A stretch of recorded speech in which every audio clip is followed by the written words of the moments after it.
오늘 우리에게 주시는 하나님의 말씀은 에스겔 34장 1절에서 10절까지 말씀입니다. 저와 여러분들이 한 절씩 교독하고 마지막 절은 합독하도록 하겠습니다. 여호와의 말씀이 내게 임하여 이르시되, 인자야, 너는 이스라엘 목자들에게 예언하라. 그들 곧 목자들에게 예언하여 이르기를, 주 여호와께서 이같이 말씀하시되, 자기만 먹는 이스라엘의 목자들은 화 있을진저 목자들이 양떼를 먹이는 것이 마땅하지 아니하냐. 너희가 살찐 양을 잡아 그 기름을 먹으며 그 털을 입되 양떼는 먹이지 아니하는도다. 너희가 그 연약한 자를 강하게 아니하며 병든 자를 고치지 아니하며 상한 자를 짬해 주지 아니하며 쫓기는 자를 돌아오게 하지 아니하며 잃어버린 자를 찾지 아니하고 다만 포악으로 그것들을 다스렸도다. 목자가 없으므로 그것들이 흩어져서 모든 들짐승의 밥이 되었도다. 내 양떼가 모든 산과 높은 맷뿌리마다 유리되었고 내 양떼가 온 지면에 흩어졌을 때 찾고 찾는 자가 없었도다. 그러므로 목자들아, 여호와의 말씀을 들을지어다. 주 여호와의 말씀에 내가 나의 삶을 두고 맹세하노라. 내 양떼가 노략거리가 되고 모든 들짐승의 밥이 된 것은 목자가 없기 때문이라. 내 목자들이 내 양을 찾지 아니하고 자기만 먹이고 내 양떼를 먹이지 아니하였도다. 그러므로 너희 목자들아, 여호와의 말씀을 들을지어다. 주 여호와께서 이같이 말씀하시되, 내가 목자들을 대적하여 내 양떼를 그들의 손에서 찾으리니 목자들이 양을 먹이지 못할 뿐 아니라 그들이 다시는 자기도 먹이지 못할지라. 내가 내 양을 그들의 입에서 건져내어서 다시는 그 먹이가 되지 아니하게 하리라. 주 여호와께서 이같이 말씀하셨느니라. 나 곧 내가 내 양을 찾고 찾되. 제가 11절까지 읽었네요. 안녕하세요. 토요 아침 예배에 나오신 모든 분들을 주님의 이름으로 환영합니다. 어제 저처럼 여기 추앙 찬양 집회에 나오신 분들이 계신데 어떠신지요?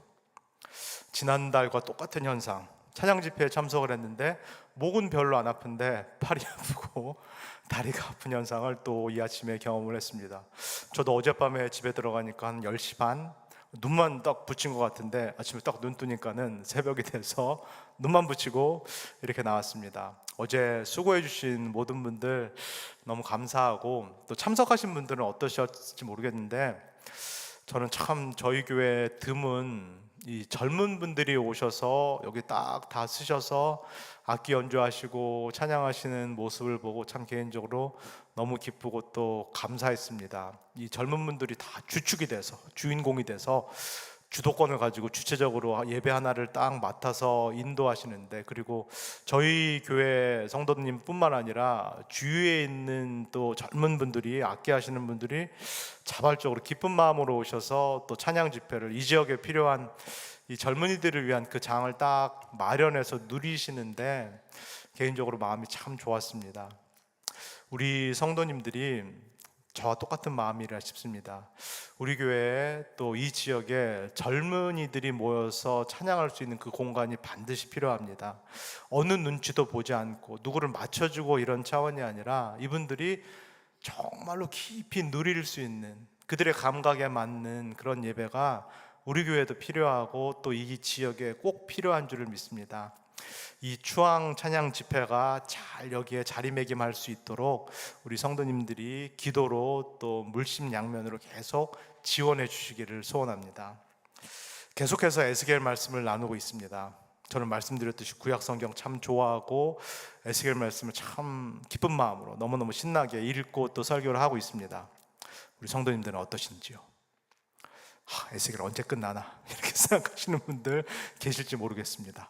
그런 분들에게는 안타깝지만은 이제 8월 달이 시작됐는데 8월 한 달간 계속해서 매일 만나에서는 또 주중 예배에서는 이 에스겔 말씀이 이어집니다.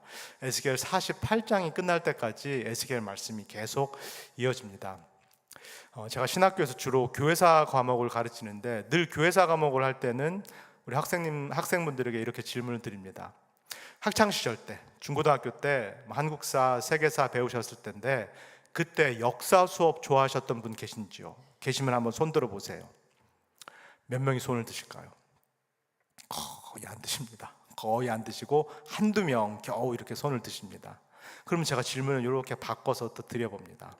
그러면은 우리 학우님들 중에서 사극을 좋아하시는 분들은 계신가요? 시대극, 과거 시대극을 좋아하시는 분들이 계신가요? 작년에 그리고 올해 초에 한국에 왕과 사는 남자, 이 영화가 유행을 했다라고 하는데, 왕사남이라는 그 사극이 1,000만 관객을 돌파했다라는데, 우리 학우님들, 학생들 중에서 사극 좋아하시는 분 계실까요? 이렇게 질문을 드리면 어떨까요? 손 드시는 분이 계실까요? 안 계실까요? 손 드시는 분이 많습니다. 예전에 뭐 장희빈을 봤다부터 시작해가지고 손을 드시는 분들이 참 많습니다. 에스겔을 우리가 8월 한 달간 또 계속 나눌 텐데, 우리 성도님들도 이렇게 생각하시면 참 좋겠습니다. 성도님들이 갖고 계신 역사적인 상상력을 최대치로 발휘를 해보시면 좋겠습니다. 에스겔 말씀을 이렇게 읽고 또 이 자리에 나와서 들으실 때, 내가 그 자리에 있다, 내가 그 자리에서 지금 에스겔 포로 공동체 일원이 돼서 내가 에스겔을 통하여서 이 하나님의 말씀을 듣고 있다, 이 역사적인 상상력을 최대치로 발휘하면서 말씀을 저와 같이 누리면 참 좋겠습니다. 어제 본문이었던 이 에스겔 33장 그 마지막에서 이 그발강가에 포로로 끌려온 이 공동체, 그리고 이 본국인 이스라엘, 이 백성들에게도 정말로 결정적인 사건, 터닝 포인트가 될 만한 정말로 큰 사건이 하나 일어났습니다. 그것이 무슨 사건이었나요? 예루살렘 도시가 완전히 함락된 그 사건, 예루살렘 성전이 완전히 무너져 내린 그 사건이 우리가 어제 읽은 이 에스겔 제33장에서 마침내 일어나고 만 것입니다. 이 소식을 이 그발강가에 포로로 끌려와 있는 이 공동체는 한참 늦게 그렇게 듣게 됩니다. 오늘과 같이 인터넷 있는 거 아니고 카톡 있는 게 아니기 때문에 이 예루살렘에서 실제로 도시가 함락되고 성전이 무너지는 것을 목격한 이 도망자, 이 이스라엘 도망자가 여기 그발강가에 오기까지는 최소한 아무리 빨리 와도, 도보로 아무리 빨리 와도 한 5개월, 6개월이 걸렸을 텐데, 이 5개월 된, 그리고 6개월 전에 이미 도시가 함락됐다, 성전이 무너졌다라는 이 소식을 에스겔 그리고 그발강가에 모여있는 이 포로 공동체들이 듣게 됩니다. 그러면은 우리가 그 자리에 있다라고 상상을 해보면은 이 소식을 여기에 끌려와서 내가 들었다, 내 마음이 어떨까요? 우리 마음이 어떨까요? 예루살렘이 함락이 됐다, 예루살렘 성전이 정말로 무너졌다라는 그 소식을 들으면서 내 마음, 우리 마음도 함께 무너져 내릴 수밖에 없습니다. 설마 했는데 하나님의 도성이라는 우리의 고국 예루살렘이 과연 무너질까? 이것이 보통 성전이 아니라 하나님의 성전, 하나님의 집인데 예루살렘의 이 성전이 과연 무너질까 싶었는데, 이게 정말로 이 목격자의 증언에 따르면 정말 무너졌다. 정말 돌 하나 남지 않고 무너졌다. 이 이야기를 들으면서 포로 공동체의 마음이 집단적으로 무너져 내릴 수밖에 없습니다. 집단적으로 절망감에 휩싸일 수밖에 없습니다. 아, 하나님이 정말로 우리를 완전히 심판하셨구나. 하나님께서 정말로 우리를 버리셨구나. 하나님께서 정말로 우리를 잊으셨구나. 우리 인간은 어쩔 수 없이 눈에 보이는 대로 생각할 수밖에 없습니다. 우리가 경험하는 대로, 눈에 보이는 대로 생각하고 그렇게 느낄 수밖에 없습니다. 그래서 이런 소식을 들으면은 어쩔 수 없이 우리의 마음이 무너져 내릴 수밖에 없습니다. 근데 우리가 에스겔을 통해서 쭉 본 대로 사실은 이 모든 일어나는 일 뒤에 계신 분, 이 모든 일어나는 일 배후에 계셔서 마치 이 모든 일들을 연출차처럼, 감독처럼 진행하고 계신 그 하나님은 어떠실까요? 이스라엘 포로 공동체도 그리고 우리도 모든 것이 끝장났다라고 그렇게 보고 느낄 수밖에 없는데, 우리 하나님도 똑같이 보고 똑같이 느끼고 계실까요? 이렇게 한번 생각해 보시면 좋겠습니다. 이스라엘의 이 예루살렘 도시가 이제는 완전히 무너졌다라는 이 사실, 목격자의 증언을 통해서 확인된 이 사실, 예루살렘 성전, 하나님의 집이 완전히 초토화됐다라는 이 사실, 이 사실은 이스라엘이 이제 무엇을 찾다라는 말과 동일한가요?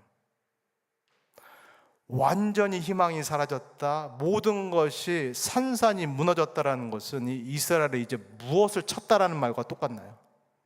바닥. 이스라엘이 드디어 바닥을 쳤다는 말과 똑같습니다. 그러면 바닥을 쳤다라는 얘기는 앞으로 무엇이 남았다는 얘기일까요? 올라갈 일이 남았다. 바닥을 쳤다라는 것은 어중간히 망했을 때는 이게 어떻게 될지 모릅니다. 어중간히 망했을 때는 이게 올라갈까? 아니면 바닥에 더 있을까? 잘 모릅니다. 근데 완전히 바닥을 치면은 더 내려갈 수 없다라는 것이 확실히 드러난다라면 이제는 올라갈 일만 남아 있습니다. 이제는 회복될 일만 남아 있습니다. 지금 하나님께서 보고 계신 것은 이 사실인 것입니다. 예루살렘 도시가 함락됐고 예루살렘 성전이 무너지는 것을 우리가 보는 것은, 아, 이게 바벨론에 의해서 심판을 당했구나, 바벨론의 느부갓네살 황제가 이것을 했구나라고는 보는데, 사실은 이 일을 누가 하셨나요? 이스라엘의 이 겹겹이 쌓인 죄에 대한 이 심판을 사실은 누가 하신 건가요? 이스라엘로 하여금 이 바닥을 치게 하신 분이 사실은 누구신가요? 이 배후에 계신 총연출자이신 하나님입니다. 그리고 이제 내가 너로 하여금 바닥을 치게 만든 내가 이제 너를 이렇게 세우겠다, 이제 너를 회복시키겠다라고 말씀하시기 시작합니다. 그러면 바닥을 치게 하신 이 하나님께서 이스라엘을 어떻게 이렇게 세우시는가, 어떻게 회복을 시키시겠는가, 이 이야기가 이제 앞으로 읽을 우리가 34장 그 뒤부터 쭉 펼쳐지기 시작합니다. 우리 34장 오늘 읽은 2절에서 3절까지 말씀 한번 같이 읽도록 하겠습니다. 시작. 인자야, 너는 이스라엘 목자들에게 예언하라. 그들 곧 목자들에게 예언하여 이르기를, 주 여호와께서 이같이 말씀하시되, 자기만 먹는 이스라엘 목자들은 화 있을진저 목자들이 양떼를 먹이는 것이 마땅하지 아니하냐. 신앙생활을 오래 했고 교회를 오래 다닌 우리는 성경에서 이렇게 목자라는 이야기가 나오면은 퍼뜩 누구를 떠올리나요? 자동 반사로 저 같은 목사, 목회자를 떠올립니다. 근데 그것은 우리 현대인들의 생각입니다. 이 성경의 원독자, 이 에스겔의 말씀을 그 자리에서 듣고 있는 이 에스겔 포로 공동체는 목사, 목회자를 떠올리지 않습니다. 누구를 떠올릴까요?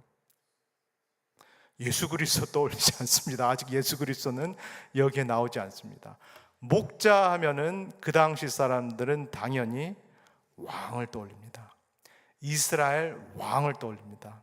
에스겔을 통하여서 목자들아 들으라라는 이 메시지가 선포되면은 그들은 자연스럽게, 아, 하나님께서 이제부터 이스라엘의 왕들에 대해서 말씀하시는구나, 이렇게 생각하기 시작합니다. 우리 성도님께서 한번 생각해 보시면 좋겠습니다. 원래 이스라엘이라는 이 민족에게는 왕이라는 것은 없었습니다. 왕정 제도라는 것 자체는 없었습니다. 모세와 여호수아가 있을 때 이 광야에서 이스라엘 공동체가 생활했을 때 왕이라는 존재, 그 제도라는 것은 없었습니다. 그러면 언제부터 이 이스라엘이라는 민족에 왕이 생기기 시작했나요? 자신 있게 말씀하셔도 좋습니다. 사사기 때부터 이스라엘 백성들이 하나님께 왕을 요구하기 시작합니다. 이스라엘 백성이 광야 때는 왕을 찾지를 않았는데 왜 가나안 땅에 들어가면서부터 왕을 찾기 시작할까요? 이스라엘의 눈이 이렇게 막 돌아가기 시작할 때부터 이 이스라엘이 왕을 찾기 시작합니다.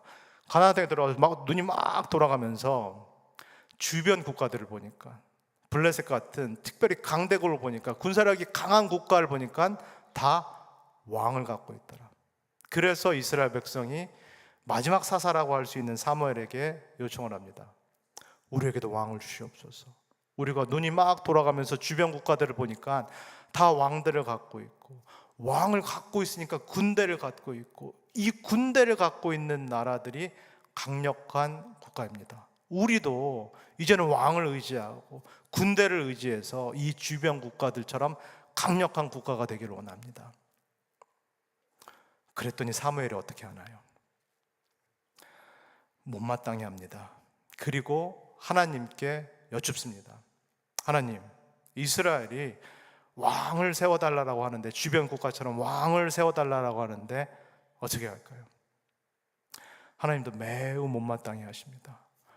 내가 있는데, 이 광야를 실제로 이끈 것은 모세와 여호수아가 아니라 왕 대신 나 여호와 하나님인데, 내가 버젓이 이 땅에 왕으로 있는데 왜 나의 백성 이스라엘이 또 다른 인간 왕을 요구하는가?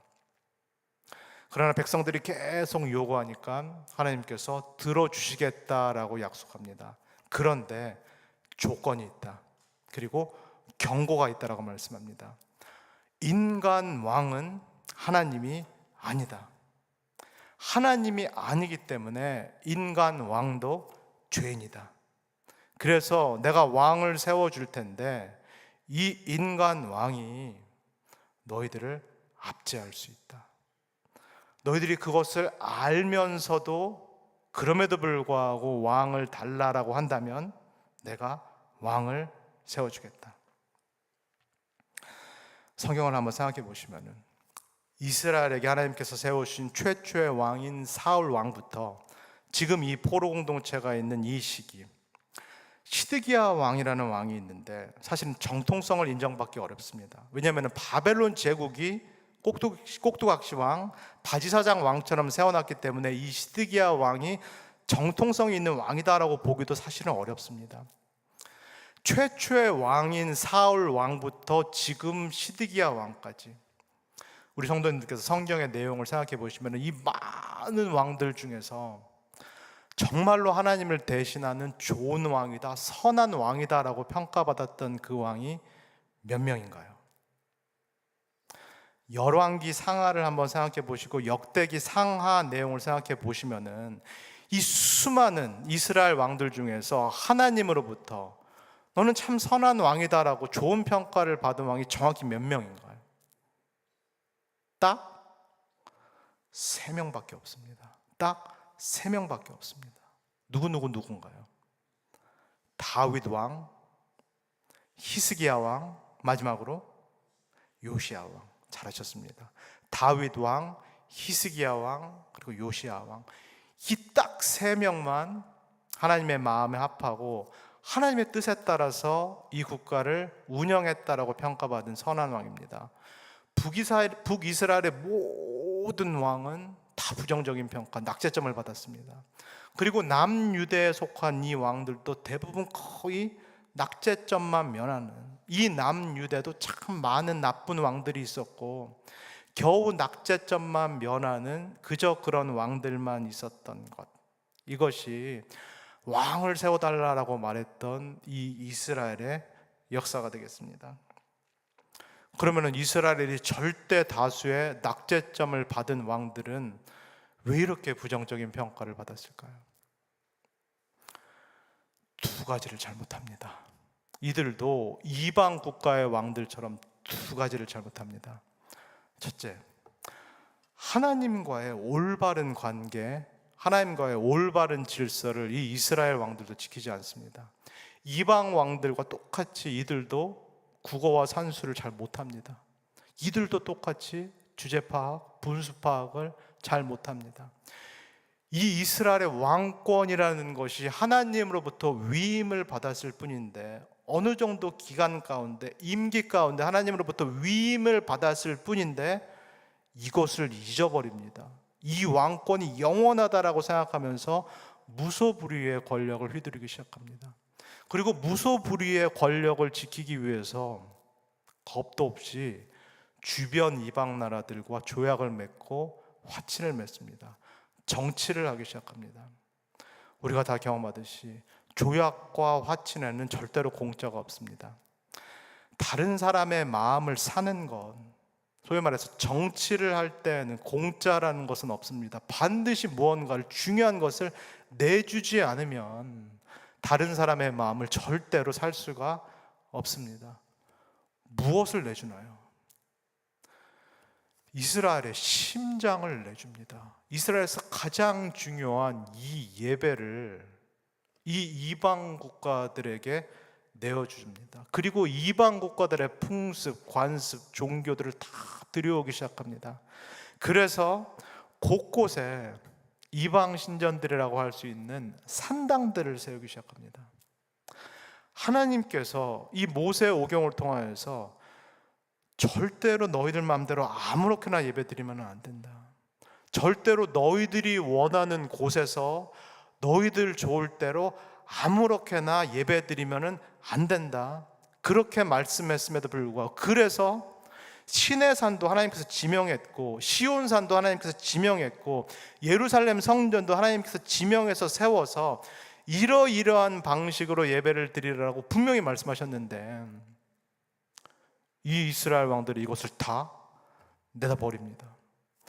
마치 꽝 잡는 게 매라는 식으로, 뭐로 가도 서울만 가면 좋다라는 식으로, 묻지도 따지지도 말고 마치 묻지마 신앙처럼 그저 사람들이 원하는 대로 매우 사사로운, 매우 사적인 그런 예배들을 이 왕들이 다 허용을 합니다. 다 허용하고 다 장려를 하게 됩니다. 이 왕들부터 이 하나님과의 올바른 질서, 이 관계, 그리고 하나님의 뜻을 안 지키기 시작하면 반드시 역사에서 일어나는 그 또 한 가지 일이 있습니다. 줄줄이 사탕처럼 엮여있기 때문에 하나님과의 올바른 관계 질서가 무너지면 반드시 영향을 받게 된 또 하나의 분명한 일이 있습니다. 우리 4절에서 5절까지 말씀 한번 읽도록 하겠습니다. 시작. 너희가 그 연약한 자를 강하게 아니하며 병든 자를 고치지 아니하며 상한 자를 싸매주지 아니하며 쫓기는 자를 돌아오게 하지 아니하며 잃어버린 자를 찾지 아니하고 다만 포악으로 그것들을 다스렸도다. 왕들부터 이 위에 계신 하나님과의 질서 관계를 무시하게 된다라면은 사회에 세워져 있는 소위 말해서 이 엘리트 계층, 소위 말해서 기득권 계층이 이 자신 위에 계신 하나님과의 관계의 질서를 무시하게 된다라면은 그 땅에, 그 사회에 반드시 무슨 일이 일어나게 돼 있나요? 수직적인 관계가 무너지면 반드시 사회에서 이웃 간의 관계에서 이 수평적인 관계가 무너져 내리기 시작합니다. 이 지도자들이 하나님이 없다라고 생각한다라든지 속으로 이 하나님은 나한테 권력을 다 이양해 주시고 저 높은 보좌에서 이렇게 팔짱 끼고 계시는구나, 절대로 이 세상에 들어와서 직접적으로 간섭 안 하시는구나, 개입 안 하시는구나, 내 삶에 절대로 하나님께서 직접적으로 개입하고 간섭하실 일 없구나, 이 마음을 품고 하나님을 두려워하지 않기 시작하고, 그래서 자신이 갖고 있는 권력을 막 휘두르게 된다라면은 반드시 이 나라, 이 사회, 이 관계에서 마땅히 있어야 될 그 공의, 마땅히 있어야 될 그 정의가 무너져 내리기 시작합니다. 이 구절, 방금 읽은 구절을 읽을 때 집중해서 보신 분 계실지 모르겠습니다. 특별한 단어 하나가 나왔는데 포악이라는 단어가 나왔습니다. 이 이스라엘의 목자들, 왕들이 공의와 정의로 다스리는 것이 아니라 포악으로 다스렸다라는 그 포악이라는 특별한 단어가 나왔습니다. 이 포악이라는 단어가 특이하게도 성경 어느 곳에 쓰인 적이 있는데, 어떤 왕을 가리킬 때 쓰인 적이 있는데 그가 누구였을까요? 출애굽기에서 이집트의 바로 왕을 가리킬 때, 바로 왕이 이 이스라엘 백성들, 그때 노예였던 이 이스라엘 백성을 압제했을 때를 묘사할 때 바로 왕이 포악하게 다스렸다라는 그 단어가 쓰인 적이 있습니다. 그 이야기는 무슨 이야기인가요? 하나님으로부터 부르심을 받아서 이 이집트 제국으로부터 말 그대로 출애굽을 해서 이제는 너희들은 거룩한 나라가 되야 된다. 이제는 너희가 구별된 나라가 되야 된다. 이집트라든가 아수르라든가 바벨론은 그렇게 생활하고 있을지 몰라도 너희들은 구별되고 거룩한 제사장 나라, 소위 말해서 모델 나라가 돼서 하나님이 다스리는 나라라는 것이 실제로 어떤 나라인지를 열방에 보여주어야 된다. 공의롭고 정의로운 하나님이 어떻게 나라를 다스린다, 하나님이 나라라는 이 추상적인 개념이 실제로 어떻게 구현될 수 있는지를 몸소 보여줘야 되는 나라가 바로 너희 이스라엘이다. 그 목적으로 내가 너희들을 가나안 땅에 들여보냈다. 근데 하나님께서 지금 이 이스라엘의 목자들, 왕들을 가르쳐서 너희들이 포악하게 다스렸다는 얘기. 그러면은 이 이스라엘 나라가 이제 어느 나라와 똑같아졌다는 말일까요? 이집트 제국과 똑같아졌다는 얘기입니다. 이스라엘이 바닥을 쳤다라는 얘기인데 이게 그만큼 바닥을 쳤다라는 그런 이야기인 것입니다. 이제 그럼 하나님께서 어떻게 하실까요? 이스라엘 백성이 쫄라서 이스라엘 왕들을 세워주셨는데 이스라엘 왕들부터 타락하기 시작하고 이스라엘 왕들이 부패하기 시작하니까는 이스라엘 땅 전체가 부패하기 시작하고 이 땅에 하나님께서 기대했던 그 열매가 맺히지 않고 공의와 정의가 아니라 반대로 다른 여타 나라에도 똑같이 있는 그 포악이 이 땅을 뒤덮고 있다라면은 그러면 이제 하나님께서 어떻게 하실 수밖에 없을까요? 우리 마지막으로 9절에서 10절까지 읽겠습니다. 시작. 그러므로 너희 목자들아 여호와의 말씀을 들을지어다. 주 여호와께서 이같이 말씀하시되 내가 목자들을 대적하여 내 양떼를 그들의 손에서 찾으리니 목자들이 양을 먹이지 못할 뿐 아니라 그들이 다시는 자기도 먹이지 못할지라. 내가 그 양을 그들의 입에서 건져내어서 다시는 그 먹이가 되지 아니하게 하리라. 이제 누가 이 역사 한가운데 등판하시겠다라는 말씀인가요? 이제 계속해서 배후에만 계셨던, 이 진행되는 모든 일 계속해서 그 배후에만 계셨던, 그러나 역사의 실제 주인 되신, 이 모든 일의 실제 연출자 되신 여호와 하나님께서 이제는 직접 뛰어드시겠다라고 말씀합니다. 이 파이널 보스가 되시는, 이 끝판왕이 되시는 이 하나님께서 이제는 이 역사 한복판으로, 이스라엘 역사 한복판으로 뛰어드시겠다라고 말씀합니다. 직접적인 개입이 일어날 것이다라고 말씀합니다. 그리고 어떻게 하시겠다라고 말씀하시나요? 이 이스라엘의 목자들, 이 이스라엘의 왕들을 끌어내겠다라고 말씀합니다. 이 왕권을 위임받았음에도 불구하고 이 왕권을 하나님 뜻대로 사용하지 않았던 이 이스라엘의 거짓 왕들을 끌어내리겠다라고 말씀합니다.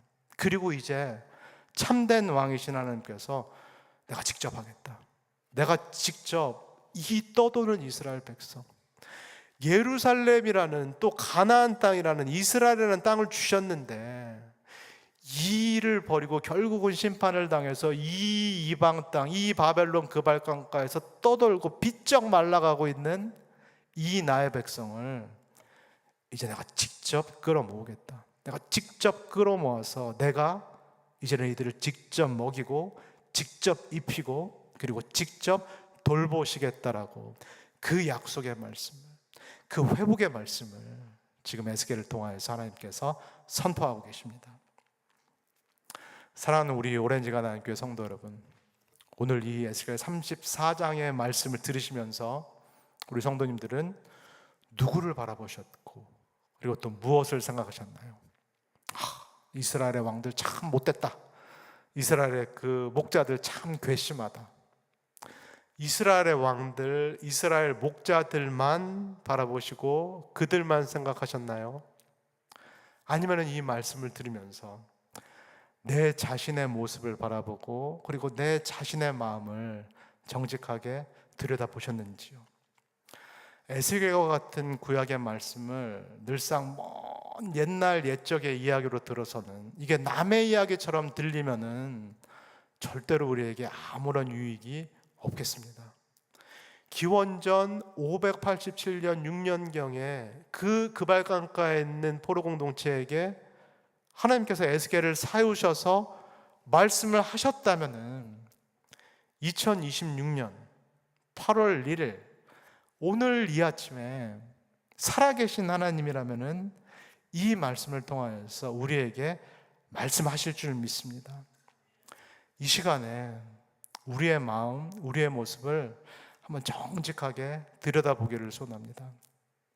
하나님께서 이스라엘에게 왕을 세워주셨고 그 이스라엘 왕에게 이제 이 이스라엘 땅을 마치 나처럼 다스리라.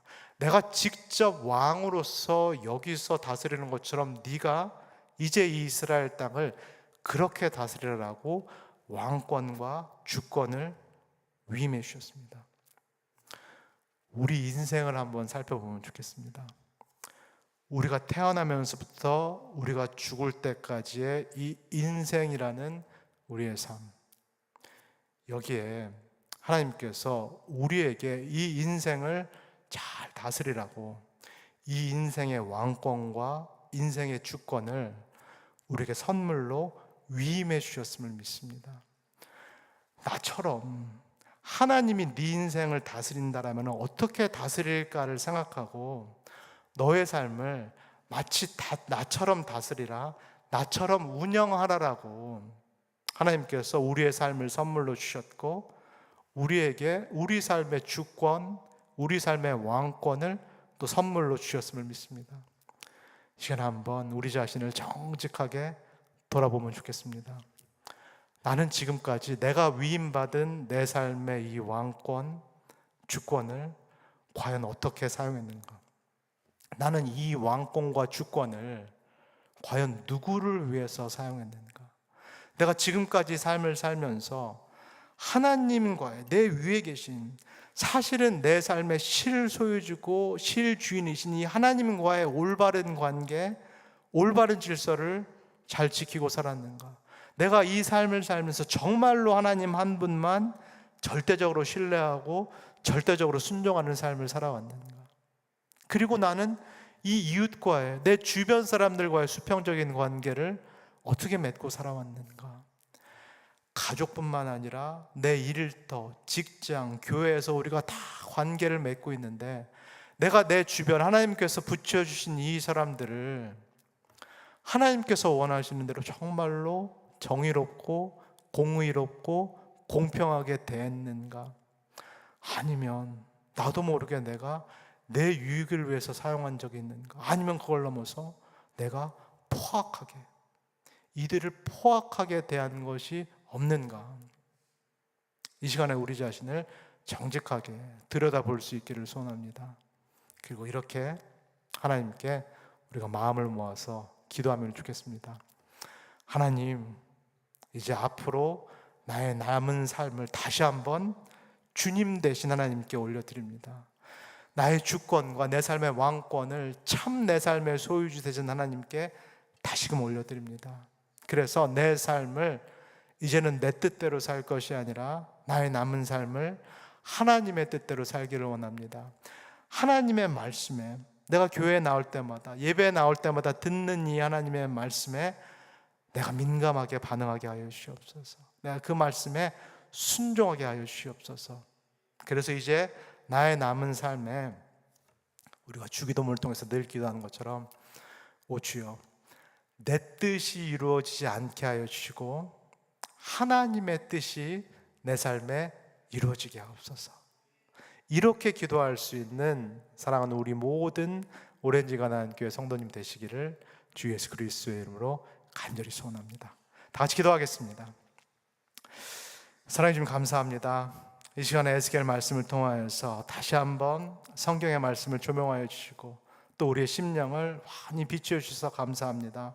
이스라엘의 목자, 이스라엘의 왕처럼 우리도 나의 삶에 왕권과 주권을 하나님으로부터 선물로 받았음을 이 시간에 감사를 드립니다. 그러나 내 삶을 돌아볼 때 하나님, 나도 이스라엘의 목자처럼 주께서 주신 이 선물을 잘못 사용하고 있었던 것은 아닌지 또 내 자신을 돌아봅니다. 하나님과의 올바른 질서와 관계를 내가 잘 지켰는지, 그리고 내 옆에 있는 사람들을 정말 내가 소중하게 대했는지, 공의롭고 정의롭게 대했는지 다시 한번 나의 삶을 돌아봅니다. 하나님 아버지, 우리에게 부족한 점이 있었다라면은, 우리가 하나님 앞에서 부지불식간에 죄를 지은 것이 있다라면은 하나님 아버지, 우리를 용서하여 주시옵소서. 그리고 이 아침 다시 한번 하나님께 결단의 기도를 올립니다. 하나님 아버지, 나의 주권과 나의 삶의 왕권을 다시 한번 주님께 올려드립니다. 하나님 아버지, 내 소원도 이것입니다. 하나님 아버지, 남은 삶을 이제는 내 뜻대로 살지 않게 하여 주시고, 나의 왕 되시고 나의 주인 되신 하나님의 뜻대로 살 수 있도록 최선을 다해서 그 뜻에 부합하는 삶을 살 수 있도록 우리 모두를 축복하여 주시옵소서. 감사를 드리며 예수님의 이름으로 기도합니다. 아멘. 주기도문 하시고 각자 기도하도록 하겠습니다. 하늘에 계신 우리 아버지여, 이름이 거룩히 여김을 받으시오며 나라의 임하옵시며 뜻이 하늘에서 이룬 것 같이 땅에서도 이루어지이다. 오늘날 우리에게 일용할 양식을 주옵시고, 우리가 우리에게 죄진 자를 사하여 준 것 같이 우리의 죄를 사하여 주옵시고, 우리를 시험에 들게 하지 마옵시고 다만 악에서 구하옵소서. 나라와 권세와 영광이 아버지께 영원히 있사옵나이다. 아멘.